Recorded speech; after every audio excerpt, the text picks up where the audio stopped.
저희가 이제 기도하면은, 어, 그, 예전에 우리 대한민국, 그러니까 이제 대한민국 전에 조선이었죠?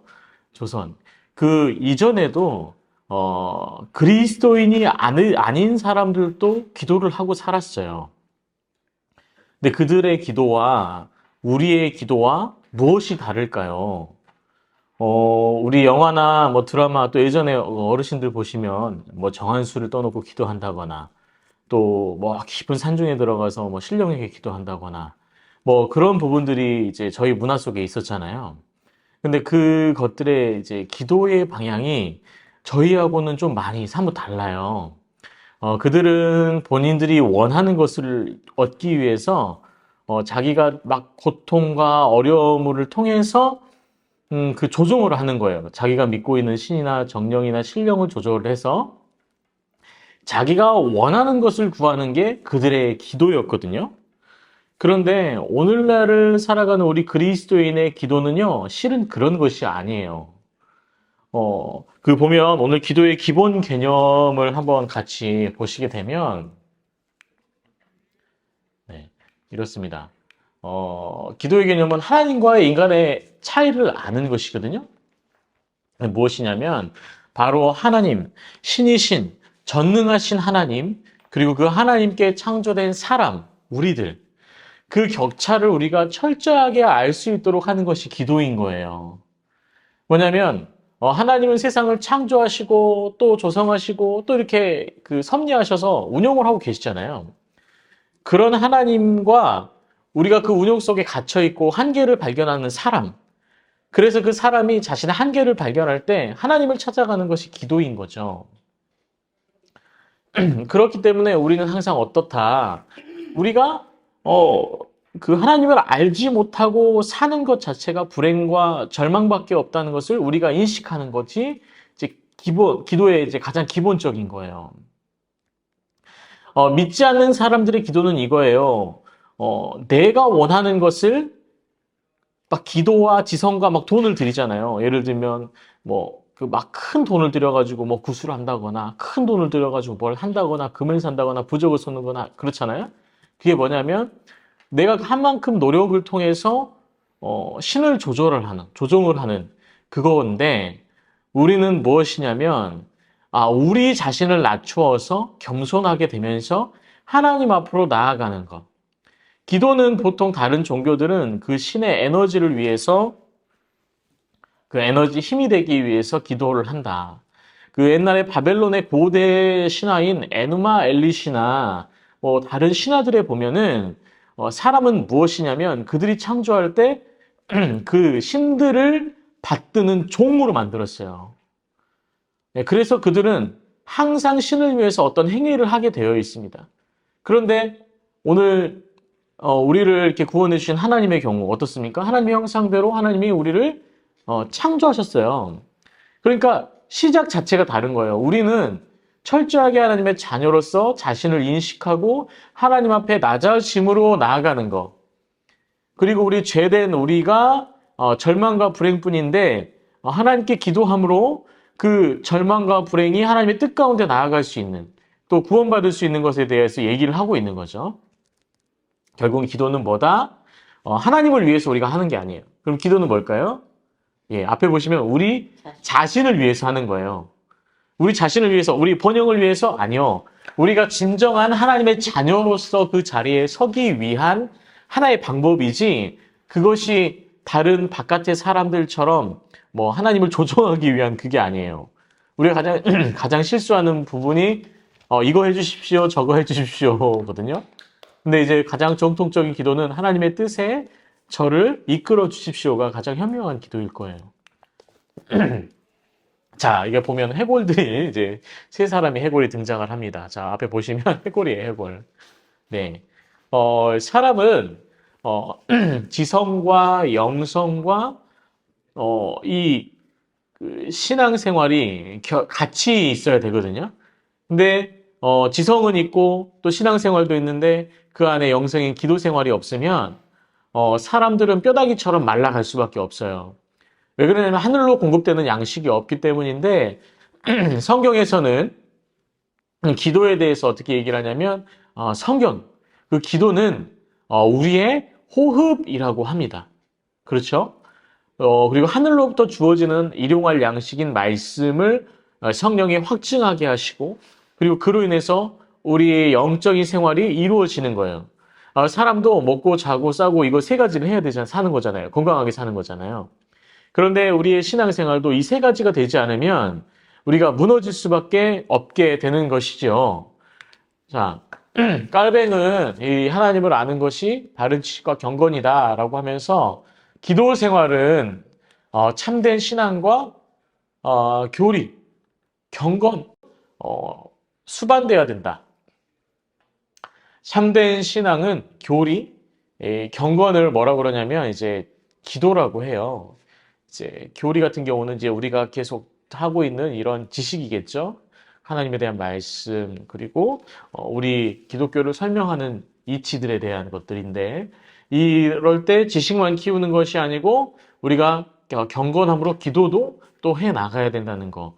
그래서 깔뱅은 실은 이제 우리는 학자, 목사, 그리고 종교개혁을 했던 사람이라고 생각을 하지만 실은 깔뱅은요, 기도하는 사람이었습니다. 신학자이고 목사이죠. 목사이면서 성도인 깔뱅은 기도가 없이는 살 수 없는 사람이었어요. 루터의 경우도 그렇다고 하더라고요. 나는 시간이 없어서 3시간 기도한다 이렇게 얘기를 했어요. 뭐냐면 그 수없는 전쟁이잖아요. 그 가톨릭과 그리고 새로 신생교회인 이 개혁교회 사이에서 끊임없는 전쟁이 일어나는데, 그 전쟁의 단위가 어느 정도냐면 사람을 죽이는 건 우스운 거예요. 막 수백 명, 수천 명 죽는 거는 우스운 일이에요. 그만큼 거센 전쟁이었어요. 또 그렇게 바깥에 외적으로 보여지는 부분도 있지만 그 내면의 그 영적인 전쟁들이 얼마나 치열했겠어요. 그러니까 그 전쟁을 하면서 이 힘든 거죠. 굉장히 고통스러운 거죠. 그러니까 그런 삶 가운데 살아가면서 깔뱅이 할 수 있는 건 하나님 앞에 하나님의 뜻을 구하는 방법밖에 없었던 거예요. 그러니까 깔뱅이 스트라스부르라는 곳으로 이제 어떻게 보면 쫓겨나죠. 쫓겨나서 성경 선생님으로 사는데 다시 제네바에서 불렀을 때 굉장히 유명한 말을 하잖아요. 나의 심장을 하나님께 드립니다. 무슨 얘기겠어요? 그 각오로 나왔지만 하나님께 자신의 모든 것을 드리기 위해서는 기도하면서 그 기도로 힘을 얻어서 살아갈 수밖에 없는데, 그렇기 때문에 깔뱅이의 일생은 기도와 연구와 설교, 그리고 저도 목사지만 우리 권사님, 집사님 모두 다 어디에 속하죠? 다 거룩한 무리, 성도에 속한단 말이에요. 성도는 기도가 가장 필수적입니다. 말씀 필수적인 거고요. 예배드린 예전 필수적인 거고요. 또 우리는 성도로서 기도도 필수적인 거예요. 이 세 가지가 이루어질 때 온전한 신앙이 세워져 갈 수 있는 기회가 생기는 겁니다. 자, 기도의 역할은 기도는 하나님을 향한 소원과 열의가 항상 뜨겁게 일어나게 하는 거죠. 자, 우리가 밥을 할 때 어떻게 하죠? 압력밥솥에다가 옛날에 쌀을 이렇게 씻어가지고 쌀을 얹고 물을 넣고 닫은 다음에 밑에서 뭘 하죠? 군불을 떼잖아요. 불을 떼면 어떻게 해요? 이게 물을 이렇게 끓인 그 압력과 열이 그 쌀을 익히잖아요. 그렇게 해서 증기가 훅 하고 나오면 밥이 됐구나 하고 뜸을 들인 다음에 밥을 저희가 하는 것처럼 기도하잖아요. 기도가 하면은 우리의 그 영혼의 군불을 뗀다고 생각을 하시면 돼요. 하나님의 뜻을 우리가 알 수 있게 하는 그 불이 이렇게 떼지면 우리의 영혼이 어떻게 되죠? 우리의 영혼 가운데 하나님의 뜻을 아는 것들이 이제 지식이 생겨나고 또 열의가 생겨나고, 그러면 우리가 어떻게 표현이 될까요? 우리의 삶으로 그 밥솥에서 증기가 나가는 것처럼 우리의 행동 가운데 하나님을 향한 소원과 열의가 막 불일 듯이 막 일어나는 거죠. 그러니까 그것이 기도의 역할인 것이고요. 그 경건주의를 보면 보통 기도와 고행 쪽으로 가요.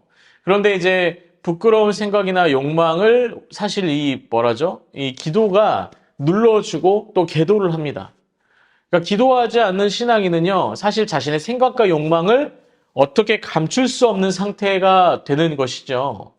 그렇기 때문에 기도하는 이유가 우리의 욕망과 또 그 육적인 생각들을 하나님의 이 말씀과 기도로 지배하지 못하도록 우리를 누르는 게 그게 기도예요.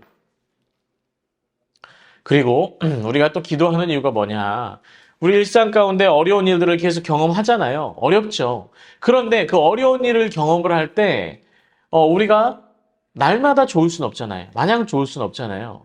그런데 그 또한 하나님의 뜻 가운데 우리가 살아가는 것이죠. 그러면 우리는 그것을 감사로 받아야 되는데, 감사로 받지 못할 거예요. 힘드니까요. 고통스러우니까요. 그래서 하나님께서는 그것을 어떻게 감사로 받게 하기 위해서 우리에게 기도의 시간을 주시는 거, 허락하시는 거거든요. 그래서 그 기도를 통해서 우리가 어떤 상황 속에서도 하나님께 선하심, 또 하나님의 그 뜻을 감사함으로 받을 수가 있는 것이죠. 그리고 우리가 기도하면 기도할수록 우리가 누리는 것이 무엇이겠어요? 바로 우리의 나약함과 우리의 무너지기 쉬움을 알죠. 그런데 그럴 때마다 하나님께서 우리를 어떻게 하시냐? 다시 세워주시고, 또 고통 가운데서 벗어나게 하시고, 또 하나님의 뜻 가운데 세워서 다시 신앙을 회복하게 하시거든요. 그렇잖아요. 신앙이 계속 좋은 게 아니고 널뛰기를 할 때가 있잖아요. 안 좋았다가 좋았다가 안 좋았다가 좋았다 할 때 있어요. 그러면 하나님이 안 좋을 때는 우리를 그냥 내버려 두시냐? 그게 아니잖아요. 하나님께서 하나님의 선하신 가운데 우리를 끄집어 올리시잖아요. 근데 우리 기도가 무엇이냐면 그 하나님의 선하심을 알고 생각하고 하나님이 어떤 분인가를 묵상하도록 하는 시간이 바로 기도의 시간인 거예요. 기도는 쉴 새 없이 내가 원하는 것을 향해서 소리 지르고 구하는 것이 아니라 하나님의 선하심을 묵상하는 시간이기도 한 거죠. 그래서 기도의 응답에 우리는 기도하는 이유가 기도를 응답받기 위해서 우리가 기도하잖아요. 그런데 그 기도의 응답에 대해서 기도하면은 그 응답을 받으면 어때요? 우리가 마음이 굉장히 기쁘잖아요. 저 같은 경우도 굉장히 중요한 순간 약 3개월 정도를 주기적으로 계속 기도하면서 또 중보팀하고 같이 이렇게 시간을 보낸 적이 있어요. 근데 그때 어떤 것들을 누렸냐면 진짜 하나님께서 그 답을 해결해 주시는데 정말 등골부터 머리까지 쫙 하고 막 그 소름 돋는 그 일을 제가 경험한 적이 있거든요. 그만큼 기도의 응답에 대한 큰 기쁨의 반응을 위해서 하나님이 우리 기도를 할 수 있도록 역할을 주시는 거거든요. 자, 그렇다면 이제 오늘의 기도의 법칙. 자, 기도의 법칙은 뭐가 있을까요? 한 4가지 정도로 요약을 좀 할 수가 있을 것 같아요. 네. 경외의 법칙. 우리의 염려와 욕망을 버리고 감사함으로 아뢰는 건데, 우리의 염려와 욕망을 버리는 일이 뭐냐면, 우리가 생각하는 고민들의 대부분, 80에서 90%는 안 해도 되는 그런 염려래요. 생각이래요. 근데 우리 사람은요, 끊임없이 염려하죠. 예를 들면 그 앞에 이제 자녀를 위해서도 염려하고, 내 삶에 대해서도 염려하고, 예를 들면, 뭐 손마디 하나 아파도 그게 걱정이 되고, 또 뭐 병원에 갈 일이 있으면 걱정이 되고, 또 그런 것들이 이제 힘들잖아요. 또 욕망이라고 하면 내가 이렇게 이루었으면 하는 것들에 대한 소망이잖아요. 욕심이 이제 소망이 되는 게 이제 욕망이라고 볼 수 있는데, 그것을 버리고 또 감사함으로 하나님께 아뢰는 것이 이제 하나님을 경외하는 법칙으로 사용하는 거죠. 그리고 이 경외의 법칙, 기도의 경외의 법칙은 사람이 구할 것이 아니고 하나님이 허락하시는 것을 구하는 것이 어때요? 기도의 경외의 법칙의 법입니다. 자, 그리고 이제 필요와 회개의 법칙이 있어요. 우리는 은혜로 살기 때문에 우리는 하루도 기도를 빠뜨려서는 안 되거든요. 어떻게 생각하세요? 사람은 은혜로 살아요. 제가 예전에 그 작은 교회에 이제 전도사로 제가 시작했을 때 어느 날 이제 이렇게 저 예배가 끝나고 식교제를 하잖아요. 식교제를 하는데 제가 이렇게 밥을 놓고 기도를 하면서 하나님 오늘 또 아침부터 숨쉬게 하시고 심장 뛰게 하시고 얼마나 감사한지 모른다 이제 기도를 하고 밥을 먹었어요. 옆에 있던 분이 갑자기 전도사님 어디 지병 있으세요? 이러는 거예요. 그래서 아니요, 지병이 없는데요. 그런데 왜 아침에 눈 뜨고 일어나고 이렇게 건강하게 걷는 거에 대해서 기도하세요? 라고 하는 거예요. 그래서 제가 뭐라 그랬을까요? 우리가 사는 하루는요, 실은 확정된 게 아니에요. 하나님이 허락하셔야지 가능한 거거든요. 어떤 분은요, 그냥 편안하게 주무시다가 갑작스럽게 주님 만나는 경우도 있고요. 일상을 걸어가다 갑자기 물건이 떨어지거나 어떤 사고로 하나님 곁에 가는 분들도 있단 말이에요. 그게 다 무엇이냐? 하나님이 허락하지 않으시면 그것이 안 된다는 거죠. 그러니까 모든 순간이 은혜인 거예요. 그렇죠? 그 은혜를 우리가 필요한 회개의 법칙으로 계속해서 나아가는 건데 그 은혜가 필요해요, 사람. 그리고 뭘 해야 되냐? 우리는 기도로서 회개를 계속하는 삶을 살아야 되는 거예요. 자, 기도의 가장 기본적인 법칙은 회개입니다. 회개. 예, 우리는 끊임없이 죄 가운데 살아가고 있기 때문에 우리는 회개하지 않고는 살아갈 수가 없어요. 자, 세 번째, 겸손의 법칙. 하나님이 우리를 돌보실 것이라는 확신과 용서를 구하는 것이 겸손. 그리고 기도의 문에 회개의 열쇠가 열린다라고 하는 시편 25편 7편을 보면 그렇고요. 벌의 면제와 죄의 용서를 위해서 기도해야 된다라고 합니다. 자, 겸손이라는 것은 무조건 하나님 앞에 조아리는 게 아니거든요. 겸손이라는 것은 우리가 하나님 앞에 섰을 때 우리의 그 악함과 보잘것없음을 인식하는 게 겸손이에요. 그래서 우리가 일상을 살아다 보면은 우리가 그리스도인으로서 하나님 앞에 섰을 때 당연히 눈 뜨지 못하고 정말 말하지 못하는 그런 더러운 죄들이 있잖아요. 또 우리가 미처 하나님 앞에서 어떻게 구할 수 없는 그런 죄들이 있잖아요. 그런 것들을 봤을 때 어떻게 해야 돼요? 우리가 기도로서 하나님 앞에 나아가는 거죠. 자, 중세에 있는 가톨릭과 오늘날의 가톨릭도 그렇지만 고해성사라는 개념이 있어요. 고해성사는 어떠냐? 그 죄를 지은 것들을 주기적으로 일주일에 2번 정도 내지는 3번 정도까지 찾아가서 자신의 죄를 그 신부에게 고하는 거예요. 그러면 그 신부가 그것을 듣고 죄가 사해졌습니다 하면 그 죄가 사해졌다라고 얘기를 하는 거거든요. 이게 어떻게 보면 우리가 순수하게 하나님 앞에 나아가야 될 기도의 형태가 변형되어 버린 거예요. 그러니까 보이지 않는 하나님을 향한 끊임없는 간구보다는 인간이 그것을 들어주고 그것들을 해결할 것이라는 잘못된 해석이 그 문화를 만든 거죠. 그리고 우리가 기도하면 어떡하죠? 계속 기도하다 보면 우리가 우리 안에 있는 내면적인 죄들을 끄집어내게 돼요. 하나님 죄송합니다. 하나님 용서해 주십시오. 라고 할 수밖에 없어요. 그렇죠? 눈을 감고 하나님 앞에 기도하면 내 구할 것도 구할 것이지만 어느 순간에 내 죄가 내 깊은 곳에 있는 죄가 내 머릿속에 떠오르잖아요. 그리고 그것을 회개할 수밖에 없어요. 그 기도의 겸손의 법칙입니다. 우리가 죄인이니까 하나님 앞에 겸손할 수밖에 없다는 거죠. 기도하면 우리가 겸손해지는 게 맞거든요. 기도한다는 사람이 교만해지면 될까요? 안 될까요? 안 돼요. 예, 하나님 그 이상으로 본인의 어떤 것들을 이제 드러내는 거잖아요. 기도하는 사람은 하나님 앞에 겸손할 수밖에 없습니다. 사람 앞에 겸손할 수밖에 없어요. 왜 그러냐면 본인 안에 있는 게 죄뿐이거든요. 실수뿐이고요. 자, 그리고 이제 소망의 법칙이라는 게 있습니다. 자, 기도는요, 두 기둥이 받치고 있어요. 자, 어떤 거냐면, 이제, 한쪽이, 그 예전에 그 솔로몬 성전에 이제 야긴과 보아스가 있고, 이 큰 기둥이 성전을 받치고 있는 것처럼, 예, 우리가 회개와 믿음이라는 두 큰 기둥이 기도를 받치고 있어요. 자, 회개가 없는 기도를 하고 있지만 본인은 또 믿음이 있대요. 이거는 기도가 이루어질까요? 안 이루어질까요? 안 이루어지는 겁니다. 자, 회개는 있으나 그 믿음이 없습니다. 자, 기도는 이루어질까요? 안 이루어질까요? 이루어질 수 없어요. 회개와 믿음이 큰 기둥이 되고 그 위에 기도가 세워져야 되는 거죠. 자, 회개는 어떤 거냐면 우리가 회개한다는 건 우리 죄를 인식하는 거잖아요. 죄를 인식하는 순간 우리는 두려워집니다. 그렇죠? 왜 두려워질 수밖에 없냐면 그 죄로 인한 그 처벌을 우리가 받을 수 있게 되니까 거기에 대한 공포가 있어요. 그럴 때 우리는 어떻게 해야 되냐? 소망을 가지고 하나님께 기도해야 되는 거죠. 우리를 그 공포에서 건져낼 수 있는 분은 하나님뿐이니까 그 하나님에 대해서 기도할 수밖에 없는 것이죠. 그리고 우리가 삶을 살다 보면 시련과 환난으로 지독하고 고통스러운 그 순간을 맞이하게 돼요. 도저히 이거 어찌할 수 없는 상황이 오죠. 그럴 때 우리는 무엇을 하죠? 우리 어려움을 당하면 가장 먼저 저희가 회복하는 게 바로 새벽 예배부터 회복하잖아요. 그 이유가 무엇이겠어요? 바로 안 구할 수밖에 없는 거예요. 진짜 구할 수밖에 없는 거예요. 안 구하면 살 수 없는 그 상황이 되다 보니까 구하는데 하나님께 구하는 거예요. 그것이 소망이 되는 겁니다. 고통 중에 소망이 되는 거예요. 자, 기도는 확실한 하나님 나라를 소망하도록 하는 거거든요. 자, 우리가 기도하지 않고 하나님 나라를 소망할 수 있을까요? 없을까요? 머리로는 생각할 수 있어요. 하나님 나라가 곧 도래한다.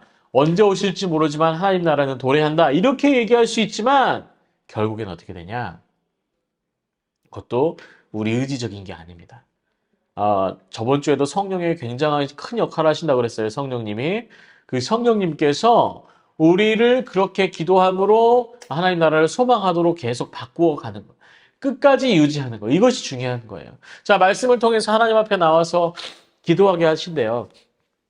자, 우리가 말씀의 기능이 우리가 하나님의 말씀을 들으면 우리의 삶을 돌아보고 일상을 돌아보고 하나님의 뜻 가운데 가지 못함을 우리가 발견하거든요. 그러면 우리는 어떻게 되죠? 다시 회개의 자리로 와요. 그것이 기도의 자리가 되는 거예요.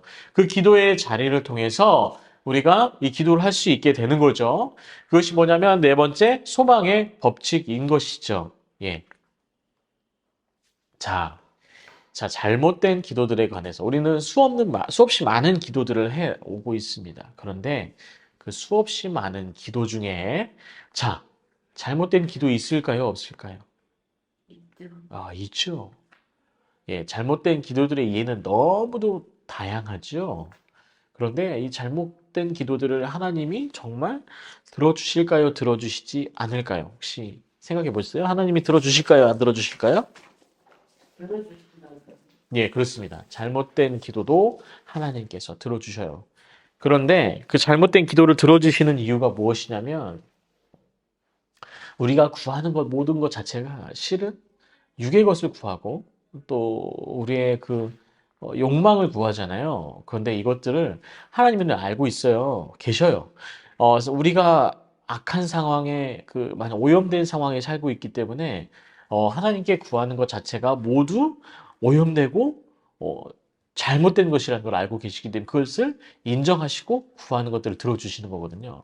자, 그럼 바꿔서 말하면 하나님 믿지 않는 사람의 기도도 들어주실까요? 안 들어주실까요? 예, 들어주십니다. 예. 어, 여기에 대해서는 하나님의 피조물이잖아요, 우리는. 믿지 않는 사람의 기도를 들어주시는 것 또한 또 하나님의 어떻게 보면 인자하심과 은혜의 사역인 거죠. 그래서 들어주시면서 그가 하나님을 만나게 하실 거예요. 그리고 하나님을 만남으로 그가 하나님을 알아가는 과정을 겪게 하죠. 무슬림 선교지에서도 이런 일이 종종 발생을 해요. 전혀 예수님 모르던 사람이 이제 기도를 하게 되고 기도하다가 신앙이 생기고 그리스도 안으로 돌아오는 사람도 분명히 있거든요. 선교적인 통계나 이런 것들을 보면 그런 분들이 이제 종종 나타나요. 이것이 이제 기도인 것이죠. 가톨릭에는 잘못된 기도의 형태들이 있어요. 뭐냐면, 마리아를 중보자로 이제 삼는 기도인 건데요. 보통 기도는 우리가, 예수님의 이름으로 기도합니다라고 하는 이유가 뭐냐면, 바로 예수님께서 기도의 중보자가 되시기 때문입니다. 바로 하나님께 구하는 분이 바로 예수님일 거예요. 그렇지만 성경에는 예수님의 이름으로 기도하라 그랬지 누군가 마리아의 이름으로 또는 예전 신앙을 지키다 죽은 신앙의 영웅들, 성인들을 통해서 그것들을 구하라고 얘기하지 않았거든요. 하지만 가톨릭에는 이제 성인 기도라는 이제 잘못된 기도의 문화가 있어요. 예를 들면 베게트라는 성인은 항해의 성인입니다. 그러니까 배가 풍랑에 넘어질 것 같으면 어떻게 기도하겠어요? 베게트시여, 베게트시여, 이 배를 보호하여 주시옵소서. 이렇게 하고 또 예전에 루터의 일화를 보면 루터가 종교 개혁 이전에 이제 오직 믿음은 믿음에 대해서 고민을 하게 되기 이전에, 그러니까 수도사가 되기 이전에 법학 대학에서 그것들을 이제 정리를 하고 이제 입학을 하게 되었을 때 집으로 돌아오다가 들판에서 이제 벼락을 경험을 하잖아요. 천둥번개가 치고 그럴 때 이제 루터가 어떻게 기도했죠?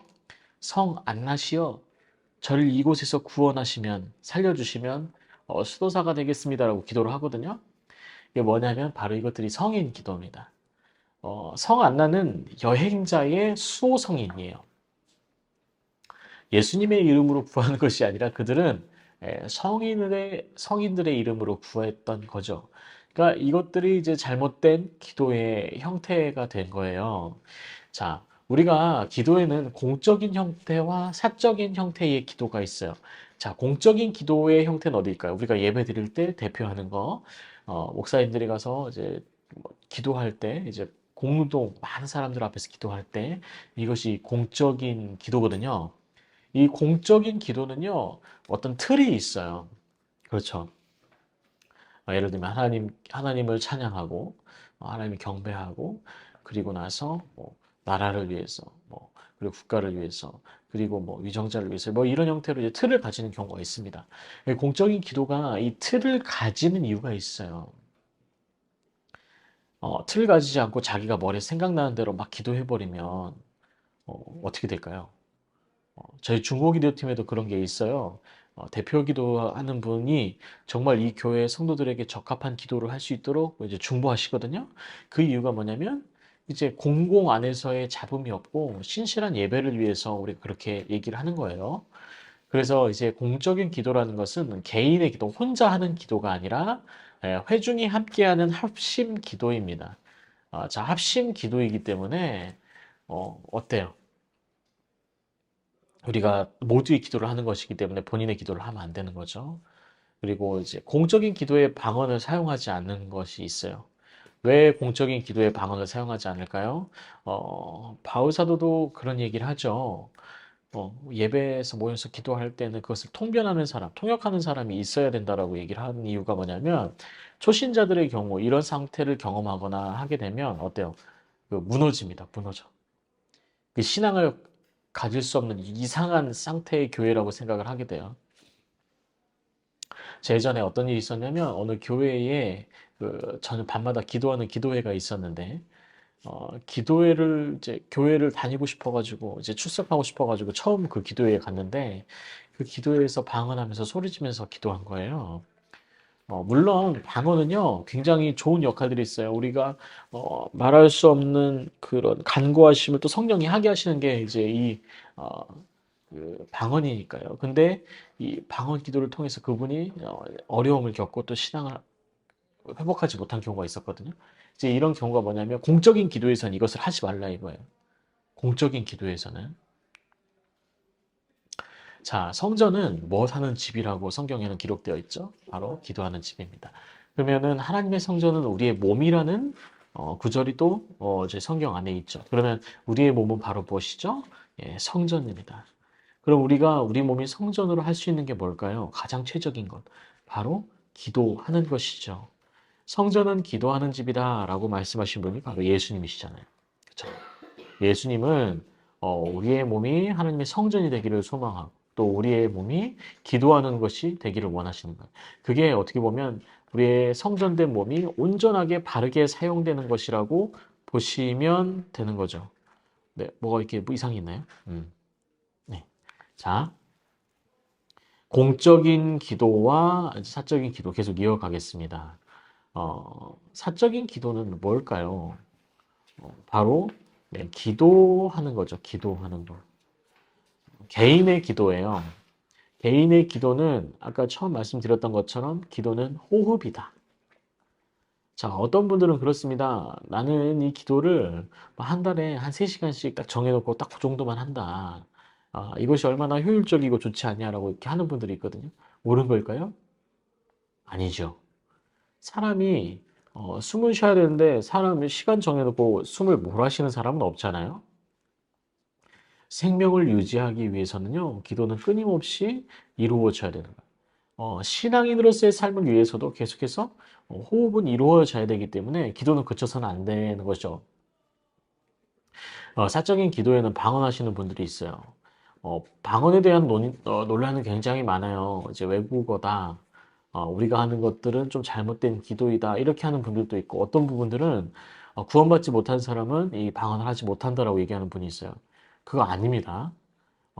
정말 하나님이 방언을 하시게 할 수도 있고, 안 하시게 할 수도 있어요. 근데 중요한 것은 뭐냐면, 이 방언이라는 것은 어떻게 보면 우리가 어떻게 기도할 수 없는 상황, 그럴 때 성령의 말할 수 없는 탄식으로 이루어지는 거예요. 몇몇 책을 제가 보니까 이 방언은 이렇게 우리가 힘이 없고 또 장기간 기도할 때 또 우리의 말할 수 없는 탄식을 구할 때 하게 되는 거라고 하더라고요. 자, 그래서 사적인 기도는 계속 멈추지 않고 이루어져야 되는 거고, 그 안에서도 어, 점점 더 하나님을 알아가는 시간을 가져야 되는 거겠죠. 자, 우리 이제 주기도문 해설에 대해서 함께 나누실 텐데요. 주기도문은 사도신경, 십계명, 그리고 주기도문 하면서 이 세 가지가 기독교 신앙을 대표하고 그리고 이어져 가게 하는 굉장히 중요한 것이라고 제가 저번 주에 말씀을 드렸습니다. 보시면은 저 앞에 화면을 한번 보세요. 알렙 해가지고 그 이제 이게 히브리 기도예요. 뭐냐면 이게 2500년 된 기도입니다. 어, 시편을 이렇게 읽어요. 제 시편을 읽고 나서 그 다음에 얘기를 하는데 이 내용이 뭐냐면 이거예요. 하나님께 영광을 올려드립니다. 이 시간 제가 주 앞에 기도합니다. 이 내용들인 거예요. 그러니까 뭐 복잡하게 이렇게 읽기보다는 그렇습니다. 근데 이것을 저희가 왜 보여주냐면 그 예수님께 제자가 찾아와서 그러잖아요. 예수님, 저희에게도 기도를 좀 가르쳐 주실 수 없습니까? 라고 하잖아요. 그래서 예수님이 가르쳐 주시죠, 기도를. 그것이 바로 이제 주기도문인데요. 자, 이 정통이 뭐냐면 그 제자가 이렇게 얘기한 이유가 있어요. 바로 앞에 띄워드린 이 기도문은요, 에스라가 학자 겸이죠. 예. 어, 자, 에스라가 이 기도문을 이스라엘 백성들에게 알려줬어요. 그래서 이게 2500년 이상을 계속 이어온 기도인데 이 기도를 할 때는 어떻게 하냐? 무릎 꿇지 않아요. 일어서서 기도합니다. 이게 기본 아니에요. 이게 이제 이 유대 정통 안에서는 어떠한 지도자를 따를 때 그 지도자의 기도문, 가르침이 있어요. 그래서 예수님을 따르던 제자들도 예수님을 따르기 때문에 예수님의 기도문을 하나 가지고 싶었던 거예요. 정통적으로. 그래서 주기도문이 제자들에게 이제 알려지고 배워지게 된 거예요. 자, 주기도문은요, 기도의 교과서예요. 기도의 교과서. 주기도문은 총 6가지 제목으로 되어 있고, 전반부는 하나님께 영광을 구하고, 후반부는 우리 자신의 필요를 구하는 것이 어, 주기도문의 형태거든요. 자, 하늘에 계신 우리 아버지요 라고 하나님께 구하는 것. 그것이 무엇이냐면, 우리가 하나님의 자녀가 되었다는 것. 네, 하나님의 자녀가 되었다는 것을 내가 하나님 앞에 말씀드리는 거예요. 그래서 여기에도 등장하는 하늘이라는 표현은 뭐 이제 불안호라고 하는데 이제 뭐 우리 뭐 하늘이 이제 뭐 어떻게 보면 초월적인 공간 또 인간이 갈 수 없는 공간 또 어떻게 보면 하나님 신들이 머무는 공간인 거죠. 그러니까 하늘이라는 표현은 하나님이 우리와 같지 않은 초월성을 지니신 신이시라는 거죠. 그것을 고백을 하는 거예요. 그리고 이름이 거룩히 여김을 받으시오며 라고 하는 것은 그분의 영광과 그분의 거룩하심 그리고 하나님의 이름을 거룩히 여기는 것이 우리의 일상이 되어야 하는 것을 고백하는 거예요. 자, 이름이 거룩히 여김을 받으시오며 라는 고백은요, 이게 쉽게 할 수 있는 고백이 아닙니다. 일상을 살아가는 성도들이요, 거룩하게 살아가야지 하나님의 이름이 거룩하게 여김을 받아지는 거예요. 제가 이거 자주 말씀드리는 건데, 제가 회사에 입사를 하게 돼가지고 회사 생활을 처음 시작했어요. 초년생으로. 근데 그때 회사의 사람들이 저를 데려다가 뭔 얘기를 하냐면, 야, 우리 회사 사장은 신앙인이래. 믿는데. 근데 왜 우리를 이렇게 괴롭히냐? 너 신학생이라면서, 너 나중에 목사 된다면서, 그러면 이 사람보다 높을 텐데 가서 얘기 좀 해주면 안 되냐? 이렇게 얘기를 하는 거예요. 자, 이렇게 신앙인들의 삶이 하나님의 이름을 거룩하게 여김을 받게 못할 수도 있어요. 그게 결국에 뭐냐? 우리의 삶의 어떤 정황 속에서 하나님의 이름을 거룩하게 여김을 받도록 하기 위해서는 우리가 거룩하게 살아야 돼요. 우리가 거룩하지 않아서 어떻게 하나님을 거룩하게 여길 수 있도록 하겠어요? 내가 거룩하니 너희도 거룩하라는 말씀이 있죠? 그만큼 거룩이라는 건 굉장히 중요합니다. 거룩의 가장 필수적인 요소가 뭐냐? 바로 기도잖아요, 기도. 네. 그 아버지의 기도에 대해서 성경에서 말씀을 할 때 가장이 거룩한 손을 들어서 가족을 위해서 하라고 하시잖아요. 그처럼 이 거룩한 것은 기도로부터 그렇죠, 오죠. 여기서 나라에 임하옵시며라는 구절이 있어요. 그 뭐냐면 하나님의 나라가 나의 생각과 육신을 정복하여 그의 다스림을 받게 되고자 하는 소망이거든요. 하나님의 나라는요, 정확히 말하면 도래할 하나님의 나라가 있죠. 그 오실 하나님의 나라를 오늘을 살아가는 사람들이 성도예요. 무슨 얘기냐?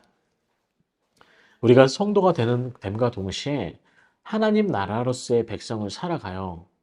그러면은 우리가 하나님 나라의 백성들이 살아가면서 그 안에서 하나님 나라가 드러나야 되는 거거든요. 그런데 그것들이 잘 드러나지 않는 이유가 뭐냐면 나의 생각과 육신의 정욕이 우리를 정복하고 있으니까. 그러니까 어떻게 구해야 된다? 하나님의 나라가 이곳에 임하게 하여 주시옵소서라고 기도하는 것이 주기도문에 등장합니다. 예. 그래서 이렇게 기도함으로 우리의 육신의 정욕을 누르고 나의 생각을 누르는 것이죠. 그래서 예수님이 우리에게 주신 어떤 사명이 있잖아요. 그게 뭐죠? 예. 그 십자가입니다, 십자가. 그 십자가는 정확히 말하면 이 십자가예요. 오직 성령이 너희에게 임하시면 너희가 권능을 받고 예루살렘과 온 유대와 사마리아와 땅끝까지 이르러 내 증인이 되리라 하시니라.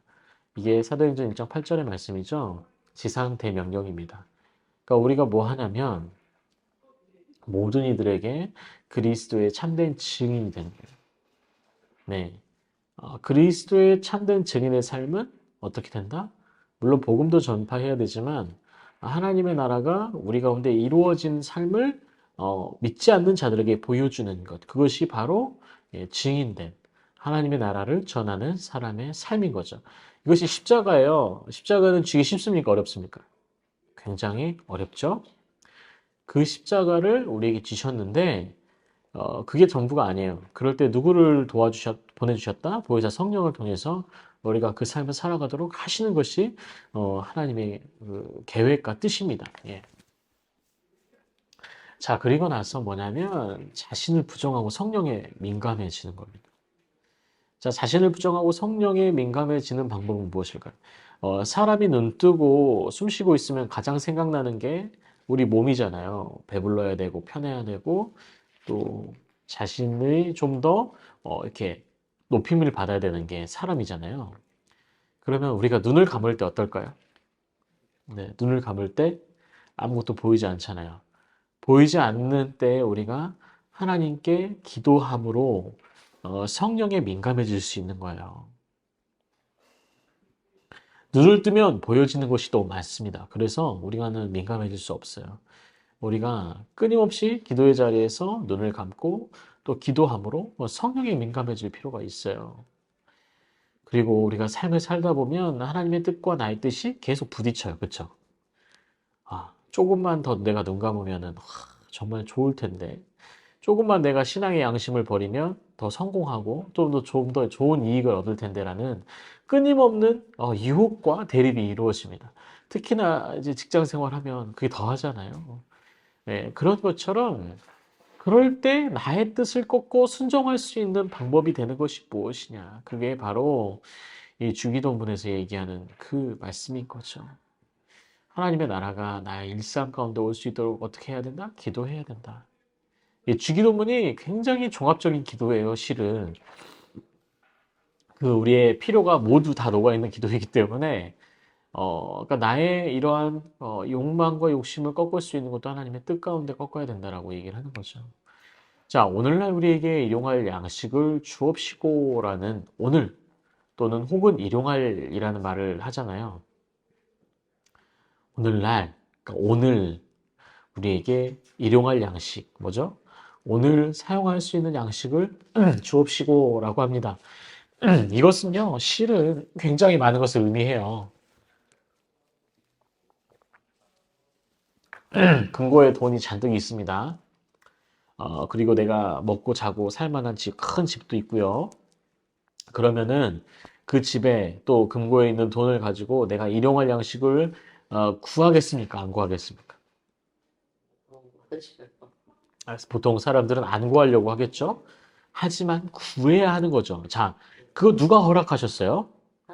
하나님이 허락하셨어요. 내 곳간에 있잖아요. 그런 경우 있잖아요. 내 곳간에 정말 가득가득 쌀이 있고 먹을 게 있어도 내 잇몸이 망가지면 내 몸이 아프면 못 먹어요.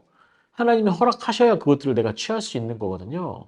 그러니까 오늘날 우리에게 일용할 양식을 주옵시고라는 것은 하나님, 제가 제 욕심을 세우시는 것이 아니라 하나님의 은혜, 하나님께서 허락하심을 통해서 제게 오늘 살아갈 힘과 능력과 양식을 주옵소서라고 기도하는 거죠.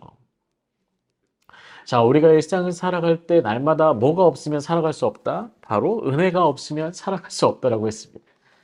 이 일용할 양식이라는 게 뭐냐면요. 날마다 부어주시는 삶의 은혜예요. 예, 돈과 삶의 풍요를 뛰어넘는 것이 바로 이것입니다. 오늘날 우리에게 일용할 양식을 주옵시고 어떤 분들은 그래요. 야, 어떻게 기도하면서 오늘 양식을 구하고 살아갈 돈을 구하냐? 아니요, 구하는 게 맞아요. 근데 그것을 내 욕심대로 구하는 것이 아니고 하나님의 뜻 가운데 하나님이 주실 것을 구하는 거예요. 그게 굉장히 중요한 거예요.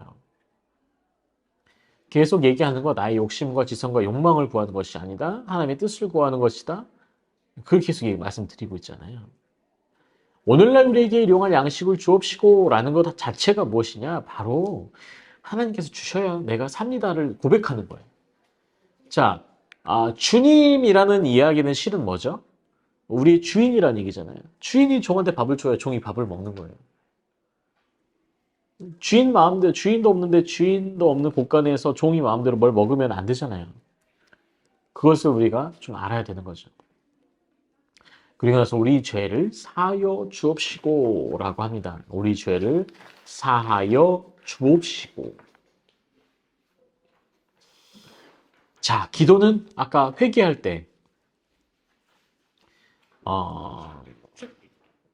회개와 믿음이 두 기둥이 세워져 있을 때 그 위에 기도가 선다라고 했습니다.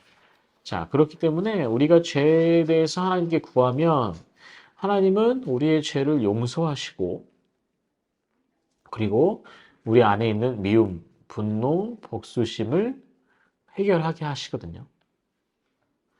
자, 우리가 용서가 없는 기도는 기도라고 할 수 있을까요? 없을까요?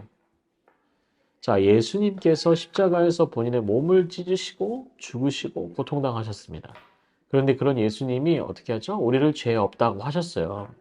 용서하셨잖아요? 그러면 우리 또한 그렇게 용서하는 것이 많아요. 바로 우리가 예수를 따르는 사람으로서 살기로 소명을 했고, 우리가 받은 구원 자체가 우리가 이룰 수 없는 것을 하나님이 또 하나님 예수 그리스도의 몸을 찢고, 온몸에 물과 피를 흘리심으로 해결해 주셨던 것처럼. 그러면서도 우리에게 죄를 묻지 않으셨잖아요. 용서하셨잖아요. 그렇게 우리 또한 하나님 앞으로 나아갔을 때 용서하는 것이 맞는 거죠. 그래서 용서가 수반되지 않는 기도는 우리가 신앙인으로서 기도라고 할 수가 없는 것이죠. 예, 그래서 미움과 분노와 복수심도 버릴 수 있는 거예요. 자, 우리가 손영호 목사님 아시잖아요. 그 목사님 같은 경우는 굉장히 어려운 일을 당했음에도 불구하고 오히려 자신 아들을 죽인 자를 양자로 삼아서 양육하고 기르잖아요. 그것이 참된 그리스도인의 삶의 방향이고. 근데 수기를 보면은 그래요. 손영호 목사님이 다 용서를 했다라고 하지만 평생 동안 고통스러워하셨답니다. 평생 동안. 잊혀지지가 않으니까요. 그렇지만 끊임없이 그 용서의 자리로 나아가려고 했던 분이 바로 손 목사님이시거든요. 네, 저희 성도의 삶도 이제 그러한 삶 가운데 나아가야 하는 것이 옳은 것이죠. 그리고 시험에 들게 하지 마옵시고, 그리고 악에서 구하옵소서라고 얘기를 합니다. 예. 자, 시험에 들지 않으려면 우리는 성령과 말씀으로 무장해야 되죠. 네. 왜 성령과 말씀으로 무장해야 돼요? 우리가 끝없이 사탄과의 전쟁에 참전하잖아요. 참전하는 군인에게 군사훈련 안 시키고 탄약과 총을 주지 않고 무장시키지 않고 보내면은 죽는 거예요. 그쵸? 우리 일상이 전쟁터입니다. 사탄과의 싸움에서 끊임없이 전쟁을 이룰 때 우리를 무장하고 또 우리를 강하게 훈련하는 분은 성령과 말씀이에요. 그리고 우리가 또 잘 될 때는 막 교만하잖아요. 막 잘 될 때는 참 잘 되면 다 내 탓이잖아요. 안 되면 누구 탓이에요? 남 탓 아니면 하나님 탓이잖아요. 그게 사람이거든요. 그런데 잘못한 거예요. 잘 되어도 안 되어도 하나님의 뜻 가운데 우리가 살아가는 거예요. 네, 사탄의 계력이 무엇이냐면 인생에 달고 쓴 걸 가지고 사람을 힘들게 하거든요. 자, 사탄은 밀 까부르듯이 우리를 한다라고 하잖아요. 밀을 어떻게 까불어요? 이렇게 키에 넣어가지고 던지잖아요. 그럼 이게 몇 바퀴 돌고 훅 떨어지고 몇 바퀴 돌고 훅 떨어지고 이러잖아요. 그게 어떻게 인생으로 보면 그런 것 같아요. 좋았다가 힘들었다, 고통스러웠다가 행복했다. 그렇게 사탄은 우리의 환경을 조정하면서 그렇게 합니다. 그럴 때 우리가 어떻게 해야 된다? 그 시험을 하나님의 기도로 극복하는 거예요. 결국엔 하나님이 주시는 이 시련과 시험들은 욥의 고백처럼 그렇잖아요. 시험과 환란이 와도 하나님 앞에 온전한 기도와 하나님 앞에 온전한 순복으로 나아가면 어떻게 돼요? 하나님이 나중에 다시 채워주세요. 그보다 더한 복을 주시기도 합니다. 그래서 우리가 나약한 존재이잖아요. 굉장히 나약하고 쓰잘데기 없는 사람들이지만 그래서 하나님 앞에 나아가서 우리가 고백할 수밖에 없는 거죠. 우리를 시험에 들게 하지 마옵시고 어디서요? 사탄의 악에서 우리를 구하옵소서라고 기도할 수밖에 없는 거죠. 그게 바로 이 주기도문에 있는 거예요. 그리고 이제 마지막 나라와 권세와 영광이 어디 있어요? 아버지께 영원히 있사옵나이다. 우리의 믿음의 안식처를 제공해 주시는 분이 누구예요? 하나님입니다. 우리 아빠잖아요. 어, 저희가 그렇잖아요. 자녀들을 기르다 보면 자녀가 어려울 때 제가 어떻게 되죠? 비빌 언덕이 되어준다라고 하잖아요. 그 아들에게는 딸에게 내가 쉴 수 있는 공간이 되어주는 거. 내가 안전한 공간이 되어주는 거. 우리 인간, 하물며 우리 인간들도 그런데요. 우리가 고난당할 때 하나님 앞에 우리가 섰을 때 우리 어떨까요? 하나님이 우리의 안식처가 되어주시는 거. 우리 하나님께서 우리를 피할 바위가 되시고 우리가 화살로부터 보호받을 수 있는 성벽이 되어주시는 것. 그것이 하나님 나라와 권세와 영광이 아버지께 영원히 있사옵니다라는 고백인 거예요. 자, 이 터툴리안이라는 사람은 이 주기도문 자체를요, 합법적인 기도 이렇게 얘기를 한대. 그 이유가 뭐냐면 이 기도 안에 하나님의 구할 것들이 다 들어있어요. 다. 여기 종합 선물 세트 같은 거, 교과서 같은 거. 이 그림은 터툴리안. 예. 이 사람은 원래 이제 믿지 않는 가정에서 태어나가지고 법학자 또 이렇게 살다가 그리스도인들이 죽으면서도 신앙 고백하는 것을 보고 본인이 이제 회심을 해요. 그래서 기독교인이 됐는데 나중에는 이제 나중에 뭐 중세교회사나 교회사에서 다루게 될 테지만 또 이 사람이 좀 이제 스토리가 좀 있어요. 터툴리안 같은 경우도 이제 주기도문이 굉장히 중요하다라고 얘기를 했습니다. 자, 우리 보통 주기도문을 무슨 주문처럼 외우는 경우가 있어요. 그쵸?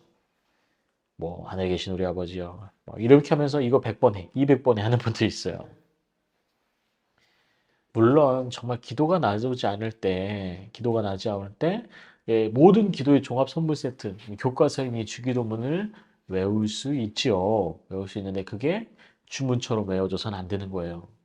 우리의 신앙 고백이 되어야 되는 것이고 하나님 앞에 통회하는 기도가 되어야 하는 것이고 하나님 앞에 온전한 기도로서 고백되어져야 하는 것이죠. 오늘 기도하고 주기도문 굉장히 짧게 나누었어요. 예, 하지만 더 우리가 하나님 앞에 나아가는 방법으로 기도와 또 주기도문을 온전히 이해하고 또 충만한 시간을 누렸으면 좋겠습니다.